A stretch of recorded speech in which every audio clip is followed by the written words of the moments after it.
Today is January 23rd, 2023, and my guest is economist Omer Moav of Reichman University and the University of Warwick. He is the host of the Hebrew language podcast Osim Cheshbon, and he is the author with Yoram Meshar and Luigi Pascali of The Origin of the State, Land Productivity or Appropriability, which was published last year in the Journal of Political Economy and is the subject of our conversation today. Omer, welcome to Econ Talk. Thank you, Ross. Now, your paper is an attempt to understand where hierarchy and the state come from, and it's an incredibly creative and ambitious work. And I want to start with a question you don't really deal with in the paper, because in papers like this, you don't deal with these things. But that is, what do you mean by the state? I was telling my son about this upcoming podcast. He said, the state, what do you mean like the state? Economists use it to mean a certain thing. For non-economists, non-academics, what do you mean by the state and what do you mean by hierarchy? Okay. I mean, it is a relevant question, of course, and it is well defined when we go to the empirical part of the paper, because then there's data, and data sets tend to be well defined. However, what we care about, and maybe that's the difference between economists and political scientists or anthropologists, is not the definitions, but the main ideas. So in our view, a state is an organization in which there is a strong elite which controls what happens more or less and taxes the masses. That's a state. So when income flows from the masses, historically farmers, to the central state, and the state could do stuff with this income, like provide law and order, military, attack others, build pyramids, whatever. And some of it, the pyramid part, is for the benefit of the elite, presumably. The sometimes would be called confiscation or confiscatory taxation, but other times it's going to provide what economists mean by public goods. You called it law and order, but it would be some power to police, some power to maybe some modes of transportation, clearing roads, and so on. When we think about ancient times, which of course we have a very imperfect picture, and one of the challenges of this paper and part of the creativity of it is how you try to get at that. When we think about ancient times, we think about the transition from, say, hunter-gatherers to agriculture. So somebody used to run around with a spear, and now they're running around with a hoe or seeds or some kind of agricultural implement. Where's the state? I mean, I'm a farmer now. What does that mean, a state? Like, I can think about ancient Egypt, but when I think about this transition period in these very early days, how might it have mutated from nothing to something? Yeah, so first, I'm pretty sure it was a very gradual process, but it's an interesting point that you raised, and very important one, which is that the state emerged, or I would say in stages, more complex hierarchies emerged, eventually states, following the transition from hunting-gathering to farming, the so-called Neolithic revolution. And that's actually an important question. Why is it that following the Neolithic revolution, we see the rise of these complex hierarchies and states? And part of what we do is in this paper is actually refute the existing theory. And in that sense, this is what makes this paper, I think, really important on the one hand side. On the other hand side, we had a very hard time to publish it, because when you refute existing theories where many researchers are committed to, invested in, then they give you a very hard time as referees. So the paper, we really suffered, but eventually we're really happy that it was published in the Journal of Political Economy. I should mention this is one of the top journals in economics, and luckily the editor in this journal actually went against the negative and hostile referee. it's ironic because I just recorded an episode that hasn't been made public yet, Omer, where we talk about the perilous path of peer review and referee reports, and how strange it is that if peer review was really a successful enterprise, when your paper was rejected, it would be over. You'd have to write something else. But instead, in academic life, you send it to a different journal. Now, you happen to send it to one of the, personally, I think the top journal in economics. I went to the University of Chicago. I'm totally biased. But you're giving us an example of how strange this process is. You're saying that the peers who reviewed the paper didn't like it so much, but the editor, he didn't agree. But I'm curious, relevant. Well, Russ, Russ, if you open this, I could talk for at least an hour about and provide many examples of how awkward and I would say even corrupt and like a mafia-wise this process is to a large extent. But, talking about the mafia, let me just say something which is really important back to the paper. You ask, what is a state? How did it come to emerge? And I think that today we tend to think, especially in liberal democracies, that the state is this benevolent organization that we pay taxes, but there is this contract that the state gives us in return stuff, all the public goods and so on and so forth. But historically, I think that the better view of a state is, as Mansour Olson published in his 93 book article, is just roving bandits turning stationary. So a state is a transition from random crime to organized crime. And historically, I think that's a very accurate description. So the state is a powerful elite that could tax the masses and take care of its own good. That doesn't mean that this is bad for the subject, because you should compare. I ask people, is it good to have a mafia organization control your life? Well, yes, if the alternative is just random crime. Okay, so it's in a sense, it was a win-win transition to some extent, but this is debatable. So when you think about that, the roving versus stationary bandit, if I'm a band of hunter-gatherers and we have a good kill, we kill a couple large animals and we're excited, and then someone comes along and takes them, then we move. We don't want to stay in the same place. We want the bandits to have to find us again, and we hope we can find a place where the animals are and the bandits aren't. But once you are in agriculture, you're stationary, you can't move, and you do become vulnerable to theft. And the bandit who used to track you down in the field hunting now knows where you are, and they become stationary. And that's the stationary bandit is the Mansour Olson model. And of course, there's a temptation for the ignorant bandit to take all your crops, burn down your house, and move on. But the bandit realizes at some point that, it's not a bad thing. If I leave something for the farmer, then next year they can continue to farm and I'll get some more next year. So it's not the bandit that we see in the movies who takes all the gold from the stagecoach. Rather, it's there's a symbiotic relationship there when the bandit becomes self-interested in the well-being of the farmer, and that's why it's not as evil in terms of impact as it might otherwise be. Yeah, I mean, it's just like modern mafia in the sense that what do? They charge for protection. I mean, it's not just really protection from themselves. You pay them not to attack you. That's mainly part of the deal.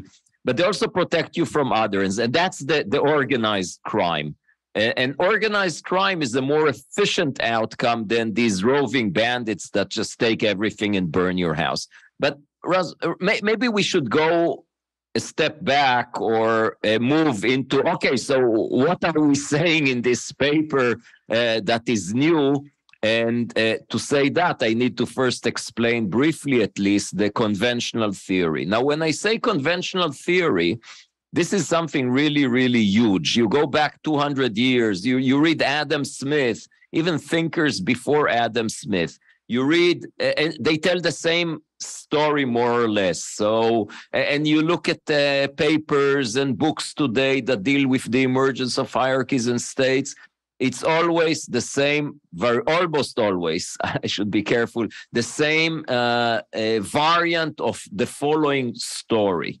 The transition to farming allowed increased output. Farmers could produce more food than hunter-gatherers. And with more food, they could actually produce surplus. So more food than they need for their own consumption.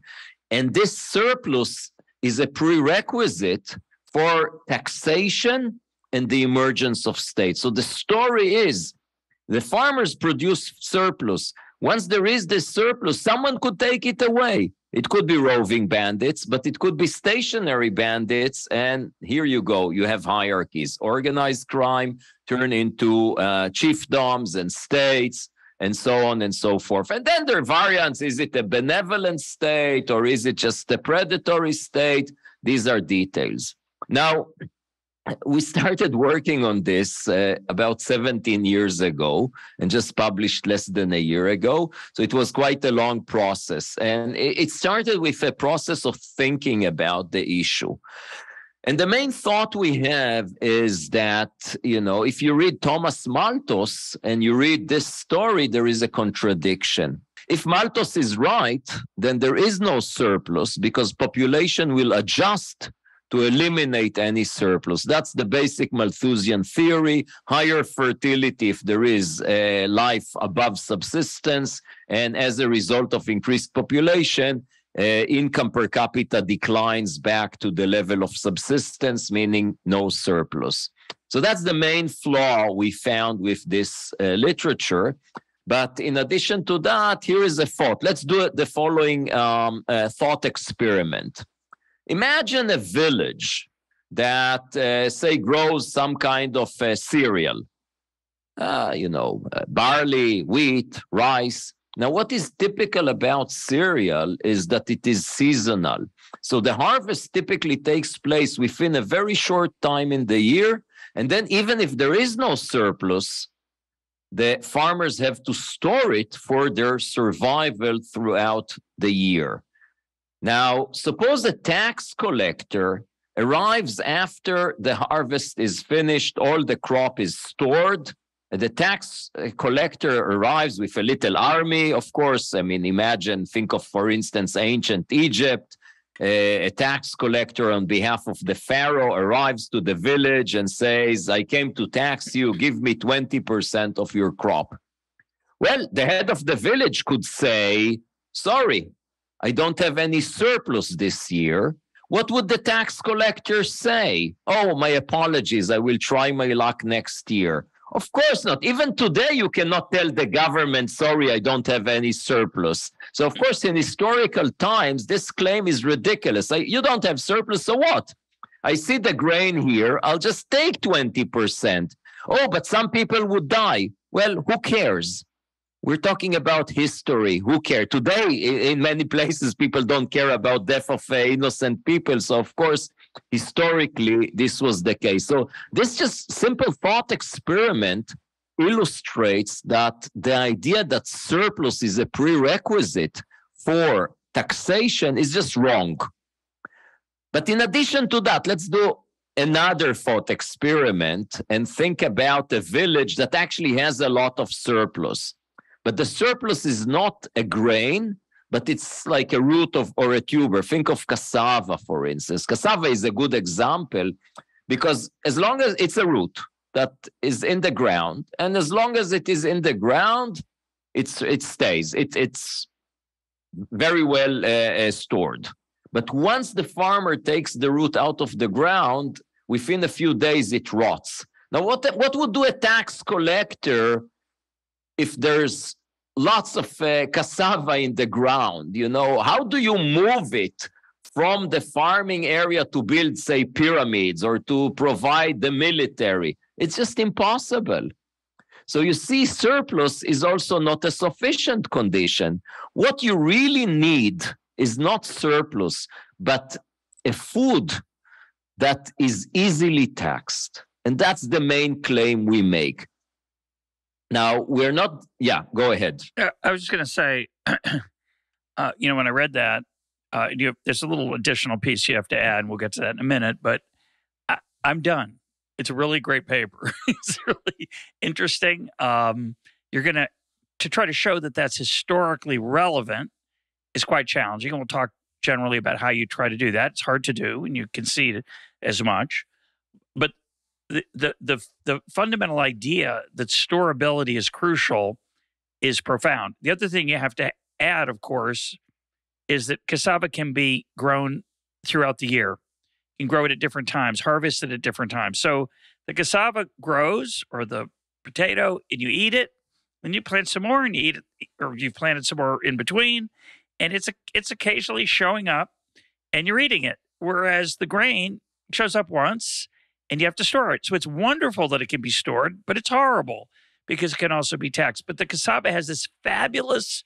I mean, it's fascinating that I think you're the first people to notice this. Is that it's horrible cassava because you can't store it, but it's fantastic because it can't be taxed. And so it's a now the next question would be a very blunt, simple question, not subtle. But let me just, because I want to be really accurate and not take credit to myself, which is unjust. So the idea that it's easier to tax grains than cassava or other roots and tubers is not ours. We're not the first to make it. The contribution of our paper is to say that the surplus argument is wrong. And that's so I could point, I mean, James Scott is famous for that with his two bestsellers, not being the art of not being governed and against the grain. But in fact, he was not. He got a lot of credit, but there's already researchers from the 70s and 80s that made similar arguments.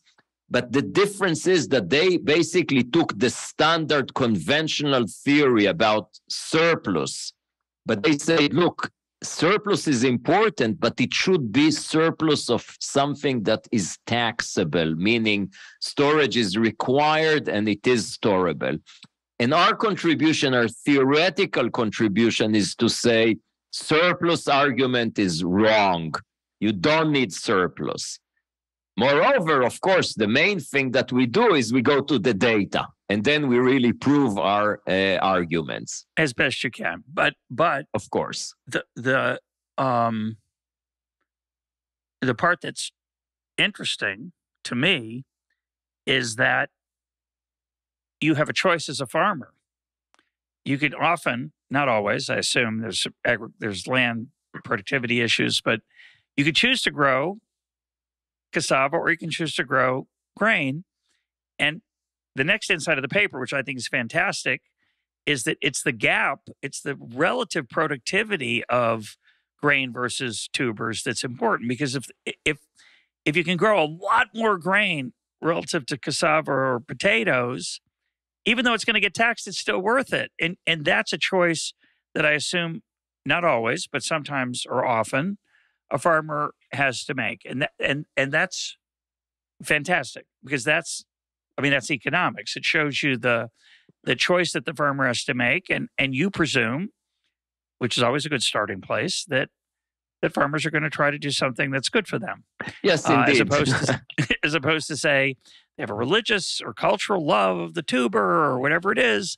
That pretty much this is going to be a central issue. So my next question is, first of all, what part of the world can you grow tubers in?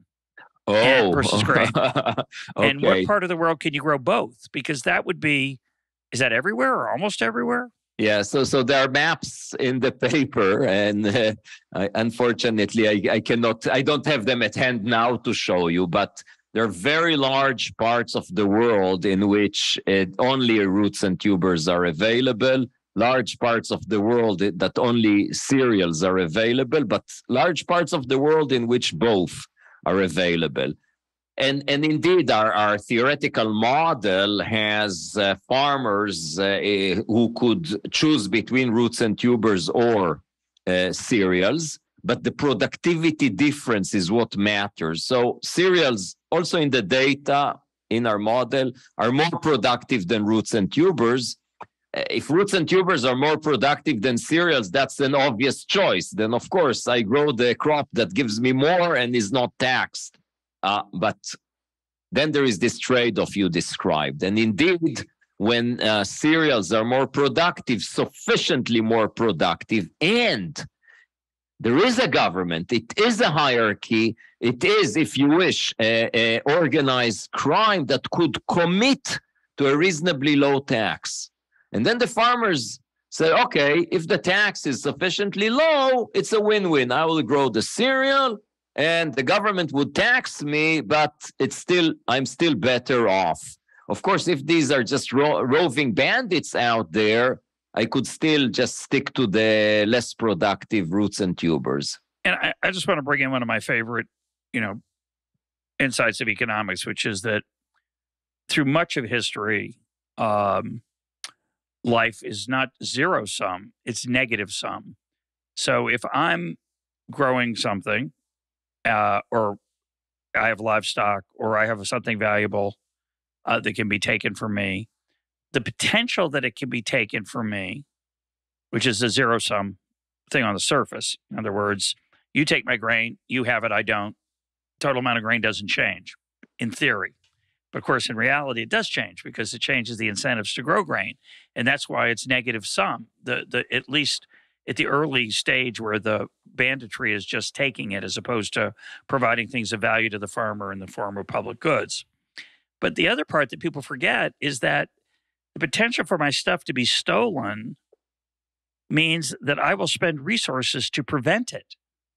And that is the negative sum part. So if I want to get rich in the old days, I take your stuff. That's not zero sum. That's negative sum, because that means two things. You're going to spend real resources to keep me from stealing it, and you're going to avoid producing really wonderful things that you can't protect because I'll just steal them if I'm stronger than you. So I either have to have my own private army or locks or, hide things. I have to expend resources. So theft is not zero sum, it's negative sum. And the power of the state in these early versions, I assume, where it was mainly just taking stuff but leaving enough for you to keep you somewhat whole, is very costly because it means it reduces my incentive to grow as much grain as I might. It depends. It could go the other way too. It's complicated. But certainly it could induce me to be less productive. I could grow tubers instead.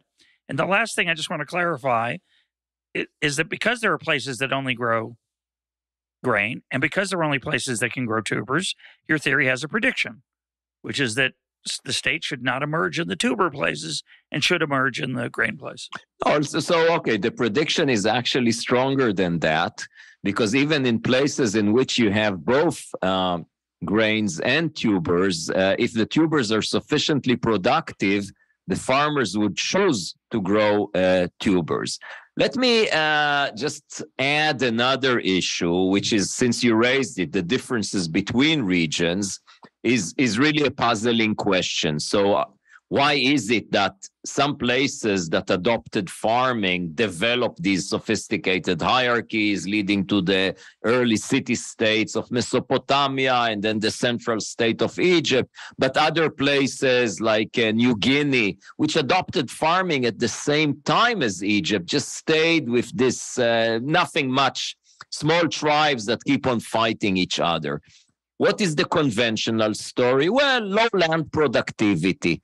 In areas, mainly tropical areas, where you could see the very strong correlation. Tropical areas are the areas in which states fail and don't function well until still today, and historically they didn't exist. These are areas in which land productivity is low, according to the conventional story. So with low land productivity, no surplus, no state. Now, what we say is a different story.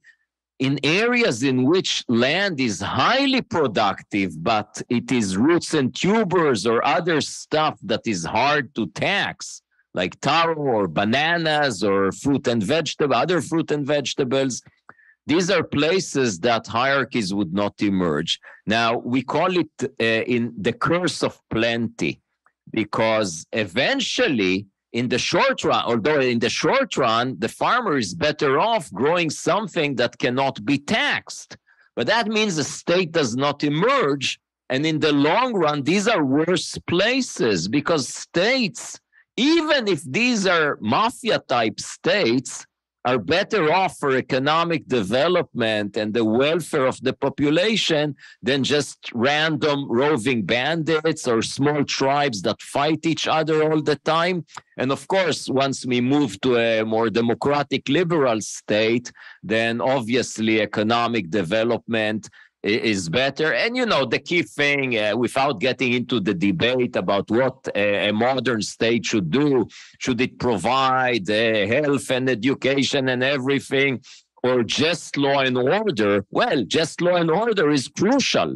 We need the protection of property rights. And these regions in which states did not emerge have very weak institutions, weak protection of property rights, and this is a curse. And so, again, the curse of plenty. And that comes back to my point about, you know, theft being a negative-sum game. It's very hard to escape low levels of well-being, material well-being, if you don't have secure property rights. And well, end of story.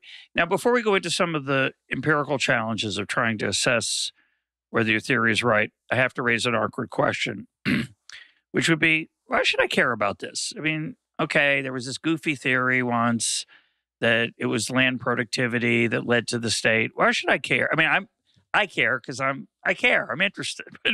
But in general, when we think about these attempts to understand pre-modern history, where, you know, often you get involved in what I call just so stories. You know, there's a narrative that emerges after the fact that's consistent with some of the things.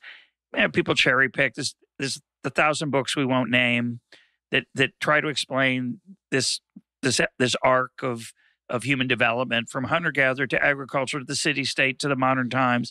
And I don't know, we care a lot about it, I think, for all kinds of reasons, but I'm curious why you think we should care. Why is this work important? Yeah. Is it important?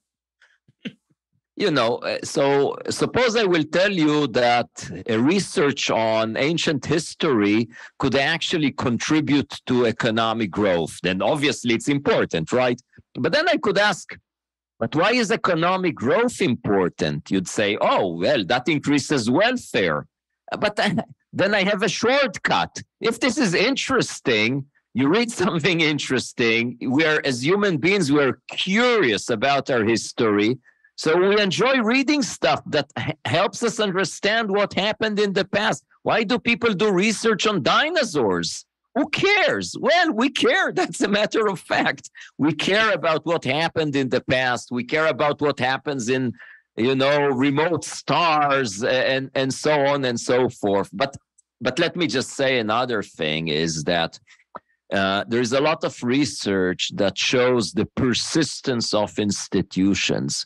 And in this sense, I think the paper is not just about the emergence of states. It also helps understand why some states today are failing states, why others are successful. And a lot of the economic research on economic institutions just highlights the quality of institutions, but in a large extent, I would say, is not very successful in going to the root cause of better or worse institutions. And I think this paper is really important in understanding that. So there is a book called The Dawn of Everything by David Graeber and David Wengrow, which I've thought about reading. I started, I've looked at it. Their claim, for what it's worth, is, I think, is that getting the pre-modern history right helps us imagine what is possible now. So if, for example, it turns out that the evolution of the state is not necessary for civilization and growth and flourishing and so on, maybe there are ways of organizing our economy or our government that we can't seemingly imagine because we're so burdened by the status quo of the present. So I think that would be another argument. I think your work forces the reader to think about what government's actually doing, right? When it taxes, we have a lot of narratives about it, romantic narratives in some cases, and I think in your case and mine, we're a little less romantic about the state. We look at it and say, maybe this is not a healthy way to look at it. And I think when you read about the history and you try to understand why it evolved the way it did, you can open your mind to other possibilities. I would just add that as another value. Okay, that's an interesting take on that.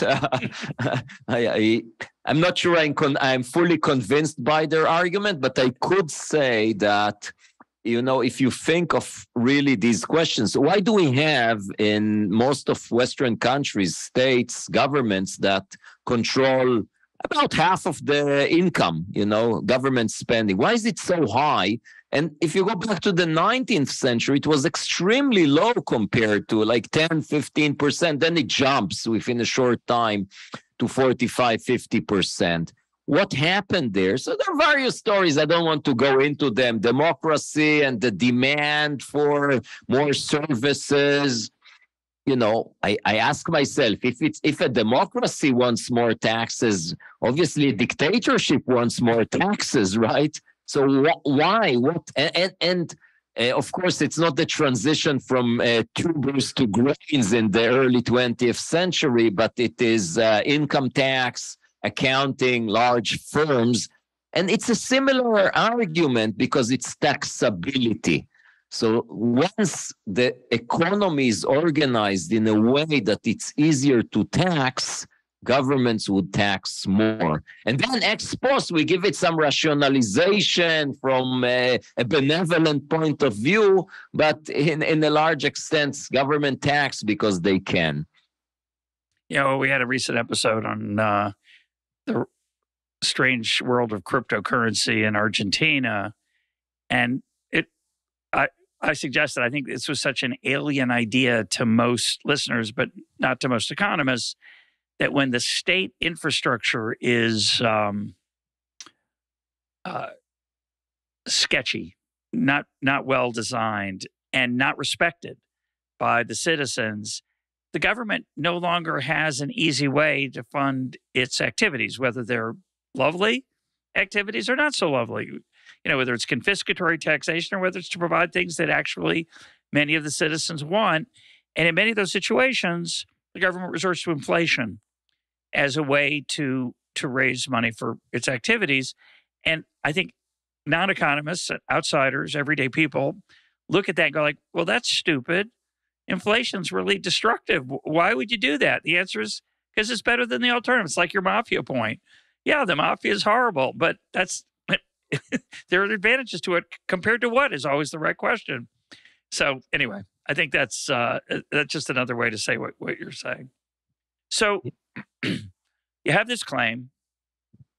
It's a lovely claim, and again, as I say, as most of my economic intuition, I'm done. I love this paper. I love the idea of it, but it would be nice if it were true.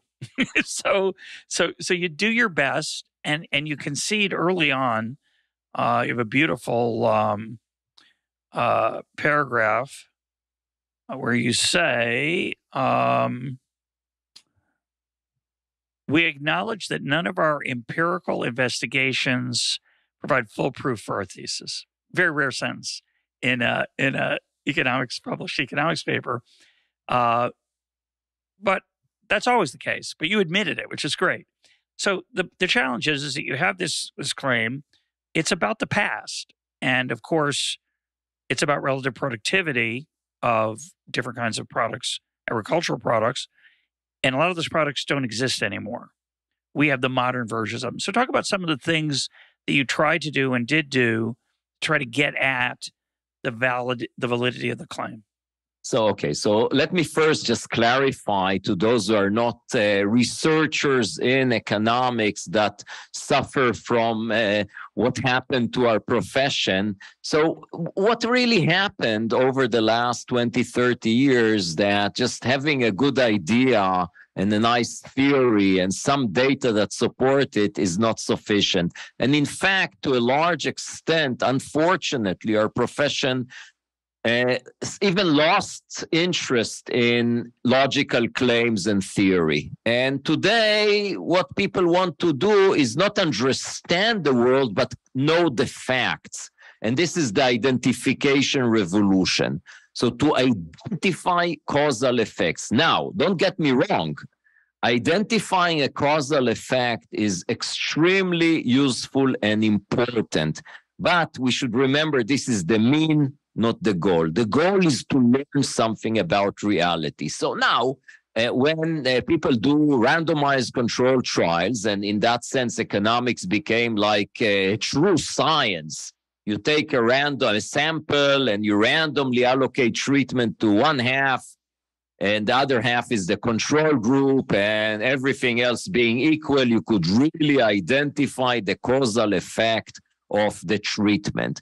But of course, questions that could be quite important or at least very interesting, one cannot randomize treatment. I cannot randomize countries with roots and tubers, that just doesn't work.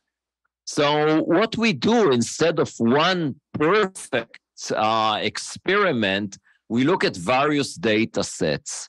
And we try to show that we look at different data sets, different ways to proxy for roots and tubers, different periods of time, and different statistical methods, and to show consistency.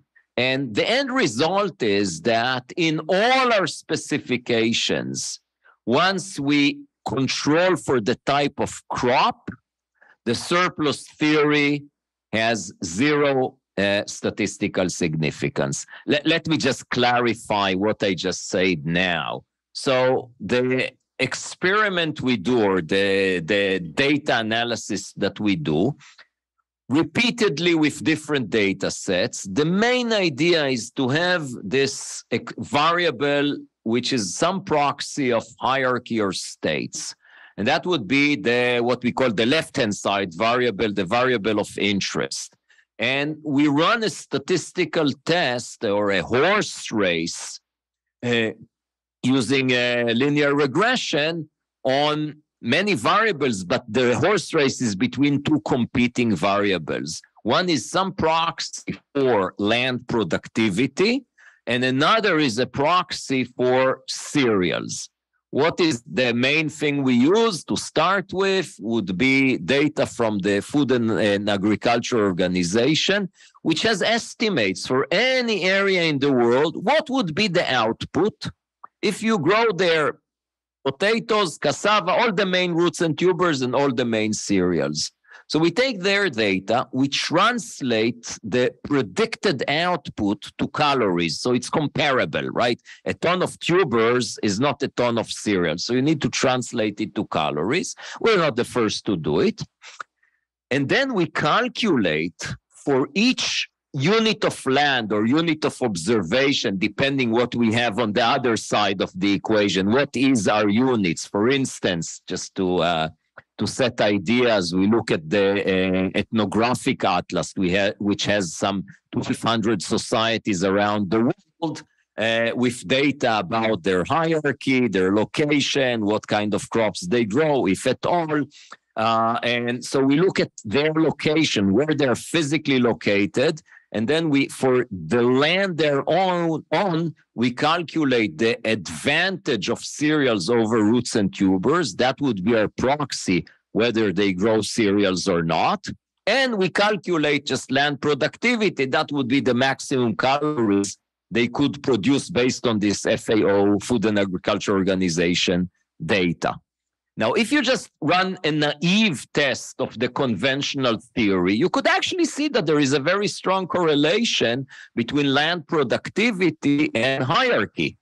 But once you throw in a control for cereals, it kills the positive effect of productivity on hierarchy, and you see a positive effect of cereals on hierarchy. I say effect and not correlation because we don't use the data on whether they actually grow cereals or not. We use a proxy, an instrument for cereals. So it's something exogenous. It's a geographical measure of the suitability of land for cereals. So that's the most simple empirical exercise we do. Very strong results. It shows that indeed when land is more suitable for cereals, that's the place farmers grow cereals.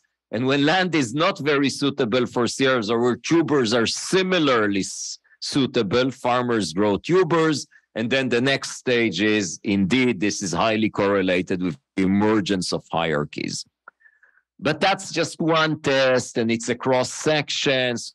So, of course, one could have many concerns about the validity of that. So we cannot alleviate all these concerns. Let's do a different test.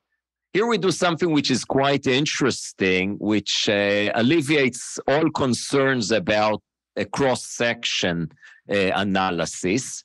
And what we do is we look at the changed to hierarchies, which is basically the emergence of new states following the Columbian exchange. So when Christopher Columbus discovers America, following this discovery, we have the so-called Columbian exchange. What is that?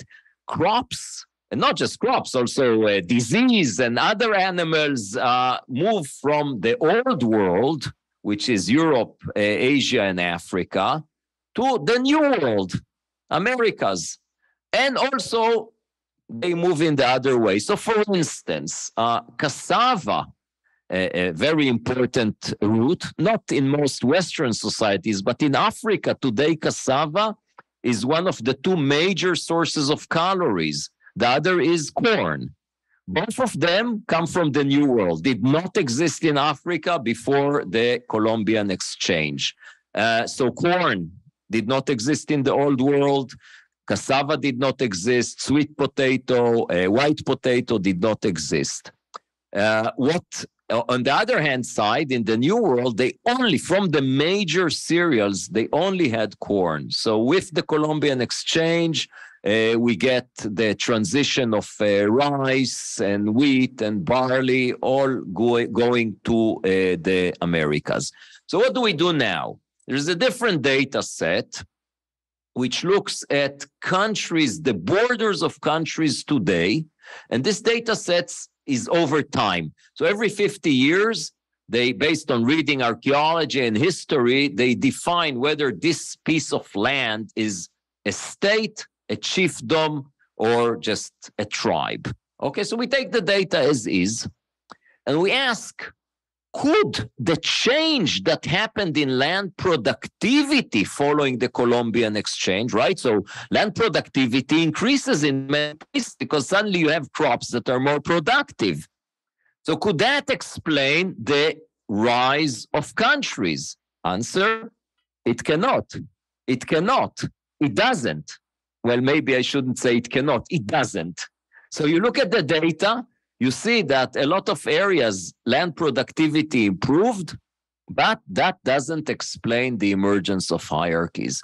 Whereas the increase in the advantage of cereals over roots and tubers, this does explain. So again, it's a very different empirical exercise using panel estimates, so over time, rather than just a cross-section, using a different data set of hierarchies, a different period of time, exactly the same results. Not land productivity, but the suitability for cereals. So it's the crop that matters. But that's not enough. So we do more than that because you really need to convince the skepticals, and especially people who want to protect the theory they're engaged and invested in. So we want to go and we want to go further back in history, closer to the point in time in which the transition really happened. So now you might say, well, the Food and Agriculture Organization data is based on modern crops. The modern crops are not the same as the historical crops because the mother of the wheat 10,000 years ago is not the wheat today. I mean, there was so much genetic breeding by farmers over time that it's a very different crop. And this goes on, you could mention the Green Revolution. So that is just 60, 70 years ago, and a huge change, genetic change in crops to make them more suitable for human beings. So instead of that, we use an alternative proxy, actually two alternatives proxy. One is quite simple. This was existing data. So farming started, according to archaeologists, they identified 20 different, something like 20 different points in the world in which farming started. So it didn't start in one point and spread everywhere. There are 20 centers of domestication. So now here is an interesting proxy. The proximity of each unit of land to a center of domestication. What our data shows is that what really matters for the emergence of hierarchy is proximity to a center of domestication of a cereal. Roots and tubers do not matter. Simply have no positive effect on the proximity to roots and tubers, do not have an effect. Now here what we do, since we go back thousands of years, it's not states anymore that we look at. The data we look at is archaeology. So we basically draw lines on the globe. Every 1 degree north, south, every 1 degree east, west, and we get these chunks of land. And for each chunk of land of this size, we first look at the proximity to a center of domestication, and then we count stuff that we find in this unit of land. Stuff that indicates hierarchy, like ancient cities, temples, castles, pyramids, quarries, and so on. And we ask, what explains these findings? And the answer is cereals, not land productivity.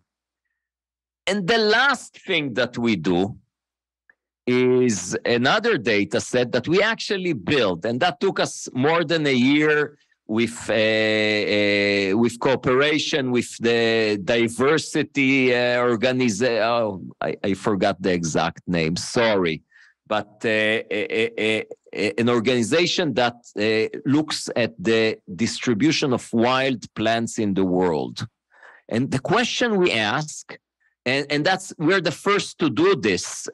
Jared Diamond in his book, Guns, Germs, and Steel exactly talks about crops that are available for domestication, but he doesn't have the data.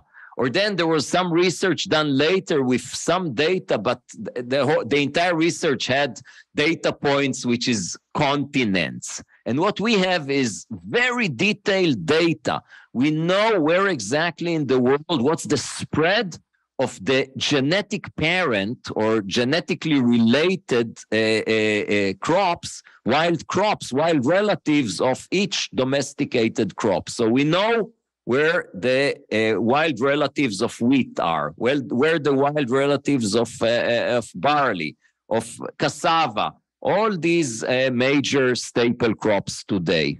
And then again, we divide the world to these blocks as we do, and we count archaeological findings. And here is what we find. If you divide the world to 4 types of units of land, one, only cereals are available for domestication. The other, only roots and tubers are available for domestication. Then, of course, there is none and both. What do we find? Well, hierarchies emerge where cereals are available, but roots and tubers are not. Places that only roots and tubers are available, you don't see the emergence of hierarchies. Places that both are available are very similar to places that only roots and tubers are available. And that's exactly the theory we discussed earlier, that farmers, once they have the choice, they prefer to grow roots and tubers, and they enjoy the protection that they provide. But this is the curse of plenty. But of course, there's, as we have alluded to earlier, there's the possibility that they chose roots and tubers for other reasons. They liked not having to do one-time storage. There were rats. I mean, as you point out in the paper, very honestly, there's a lot of what we call confounding factors. But you've done what I would say is heroic work. And I want to put that in perspective, again, referring to this meta question we mentioned briefly about how science advances. I shouldn't call it science, how published academic work advances in our field. So you confessed that you've been working on this for 17 years, which is consistent again with this previous episode of Adam Mastriani, where a lot of times, again, I think unbeknownst to normal people, the idea that peer review takes a long time is kind of shocking. You'd think people just take a look at it, verify it, check it, yes or no, up or down. But no, it takes a long time. So some of that 17 years was the paper was rejected. Well, I mean, 10 years was just work before first submitted. But then, then you submitted it, and they said, well, but you didn't look at this. So you did, and they still rejected it. But eventually it got published. So my question is, at some point, you presented this paper at an academic workshop. You went to another university from your own. You started your own, perhaps, but eventually you started sharing this work. And of course, the people whose work was challenged by your findings many of them didn't like it. They pushed back. You know, Thomas Kuhn in The Structure of Scientific Revolutions, I think I have this right, basically argued that, science advances through death.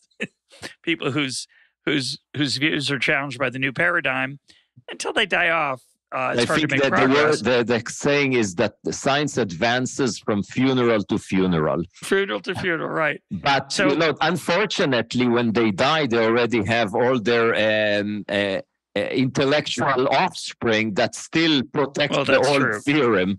It's tricky. But your paper was unpublished for long enough that you could have benefited from the death of some of your opponents. We don't need to name any names. But my serious question is, a lot of people probably didn't like this paper from the beginning, and they still don't like it. What was that like? Were you discouraged? I've known you for a while. I think we've been talking about this paper off and on for probably about 10 years of the 17. What kind of reaction did it get in the academic setting, not just from referees, but when you presented it publicly? Did people like it, not like it? Tell me what happened. So I and my co-authors, we presented it in many, many seminars and conferences. Most people really liked it and were actually even enthusiastic about it. Great news. But then here is the problem. And I actually had a rant on Twitter about that, which was quite, I think, got a lot of attention. I made two comments. The first one, and now I actually typically ask young economists, could you tell me what is good research? And, people just give very different answers. Oh, good research, the younger generation. Good research is a research in which I could really identify a causal effect. And I said, that's interesting. I, of course, completely disagree because that's not the goal. And here is the way I define good research. Good research is research that significantly changed your priors about an important topic. Of course, if a paper carefully identifies a causal effect in a way you were not aware of it previously, then that could significantly change your priors about an important question. But you could have a paper that doesn't do a very careful identification, but still the combination of data and logical arguments makes a significant change of one's prior beliefs about an important topic. And that's exactly the paper we have. Now, of course, we don't just show some correlations. We do a very careful empirical exercise with causal identification, and it's very robust. We control for all the confounding, blah, blah, blah. Of course, one could only refute theories. You can never prove a theory. But a lot of referees from mainly, I guess, the identification mafia were just completely ignoring the big question. Wow, what a paper. This is so important and interesting, which is a lot of what other people said. But they just say, oh, this paper tries to identify the effect of land productivity versus cereals on the emergence of hierarchies. They ignore completely the logical arguments, the beauty of the argument, the importance of the argument, the originality, and then they just have a very long list of concerns. Now, here's an interesting thing. If you tell someone, look, I have a data set that shows that the effect of X on Y is positive. And so, well, yeah, maybe it's right, maybe it's not. Okay. Here is another data set that also shows the same result. Does that strengthen your argument? Well, of course, statistically it does, right? No doubt. But for many referees, that just makes their list of concerns longer. And, well, with a longer list of concerns, of course, we reject the paper. So that was the one type of hostile, or just maybe, I don't know if hostile, just I would say narrow-minded referees that were against us. The other was really the hostility. Now, we didn't see many of them in the seminars because if you're hostile, you typically hide it in a seminar to a large extent, but an anonymous referee could go full hard into a paper, hiding behind anonymity. I think most of the really hostile referees were actually not economists. So an editor sees a paper which asks a question or refutes an important theory in political science, would typically feel obliged to send the paper to one or two economists as referees, but also to a political science or a sociologist, an anthropologist. And these guys, it's a bad combination because A, they are hostile, B, in many cases, they don't really understand what we are doing. And so you see the reports, they're not just hostile, they're also silly. In some cases, editors just say, look, I have this very negative report, or two negative reports, so I'm rejecting the paper. Sometimes, unfortunately, they even say, I was convinced, although I had my own reading, I liked the paper, but then this referee convinced me that it's not worth publishing, and I read this report, and wow, it's just a silly report. The arguments are flawed anyway. Luckily for us, the editor in the JPE, Ali Hortakshu, actually went to a large extent against the referees. One referee stayed hostile and negative throughout the process. The other started lukewarm and eventually was convinced and became positive, and the paper is published. And I think they do not regret it. I think they're happy with the paper. Well, it's young. We'll see. But just kidding.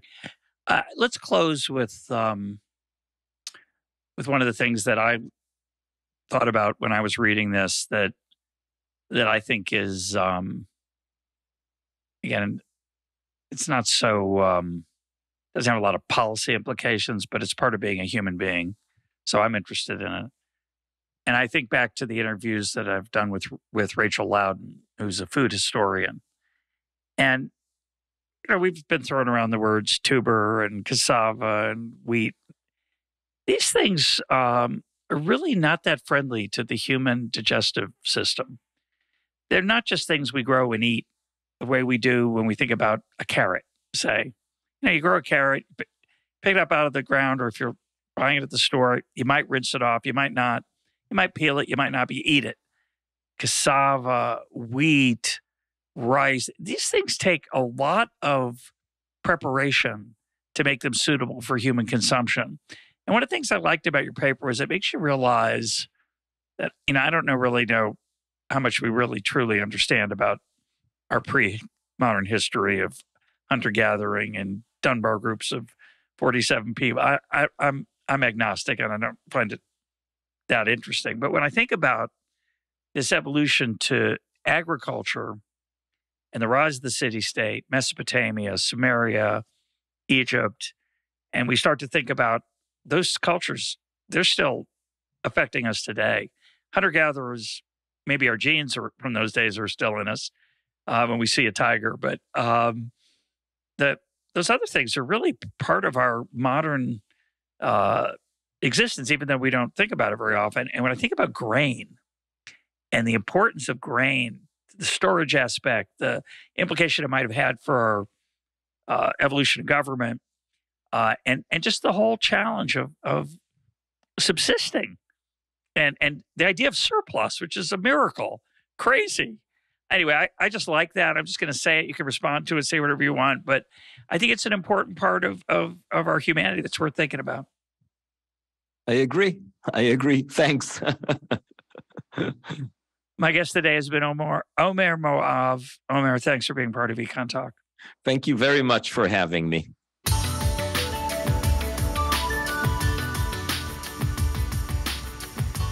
This is Econ Talk, part of the Library of Economics and Liberty. For more Econ Talk, go to econtalk.org, where you can also comment on today's podcast and find links and readings related to today's conversation. The sound engineer for Econ Talk is Rich Goyette. I'm your host, Russ Roberts. Thanks for listening. Talk to you on Monday.